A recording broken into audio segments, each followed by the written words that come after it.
গোসল ফরজ থাকা অবস্থায় যদি কেউ সাহারি গ্রহণ করে তবে তার রোজাটা হবে কিনা? That's a very important question. A lot of people they have asked this question to me, যে আসলেই যদি আমার উপরে ফরজ গোসল থাকে এবং আমি সাহারিটা গ্রহণ করি অপবিত্র অবস্থায়, তবে কি আমার রোজাটা আদায় হবে কিনা?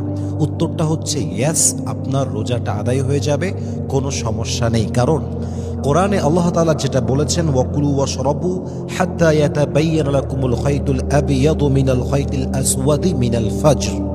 এখানে আল্লাহ তাআলা ফজর পর্যন্ত সাহরি গ্রহণ করার পারমিশন দিয়েছেন। এখানে তিনি এই আয়াতে কোনো প্রকার কোনো গোসলের শর্ত কিংবা পবিত্রতার সম্পর্ক অ্যাড করেন নাই, মেনশন করেন নাই।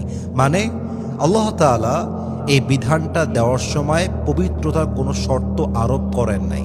হাদিসে আসছে আল্লাহ রসুল সাল্লাল্লাহু আলাইহি ওয়াসাল্লাম, কানা রাসূলুল্লাহ সাল্লাল্লাহু আলাইহি ওয়াসাল্লাম ইউদরিকুহুল ফাজরু ওয়া হুয়া জুনুবুম মিন আহলিহি সুম্মা ইয়াগতাসিলু ওয়া ইয়াসুমু।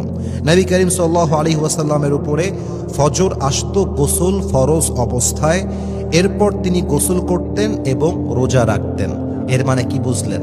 এর মানে হলো রোজার সম্পর্ক পবিত্রতার সাথে নয়, রোজার সম্পর্ক হচ্ছে নিয়তের সাথে। তবে হ্যাঁ, আপনি যখন নামাজ আদায় করতে যাবেন আপনাকে মাস্ট গোসল করতেই হবে, কারণ গোসল ছাড়া নামাজ কখনো আদায় হতে পারে।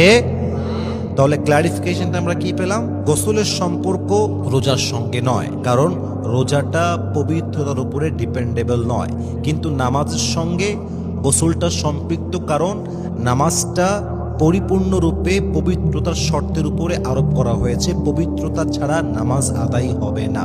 এখন দেখেন, আপনি ঘুম থেকে উঠেছেন, ঘুম থেকে উঠে দেখছেন যে সাহারের সময় খুবই কম বাকি আছে, মনে করেন 10 মিনিট বাকি আছে।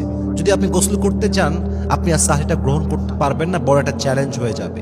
সেই ক্ষেত্রে উচিত হচ্ছে ফরজ গোসলটা পরে করা, আগে সাহারিটা গ্রহণ করে নেওয়া। আজান হওয়ার পরে গোসল করে নেবেন, বাস ফজরের জন্য রেডি হয়ে যাবেন। বাকি আমার একটা কথা আমি বলতে চাই, সেটা হচ্ছে ইসলামের বিধান বা ইসলামের দেওয়া সবচেয়ে উত্তম পন্থা হচ্ছে ফরজ গোসল যখন হয়ে যাবে তখনই করে নেওয়া। ডোন্ট বি লেট, দেরি করতে যাবেন না।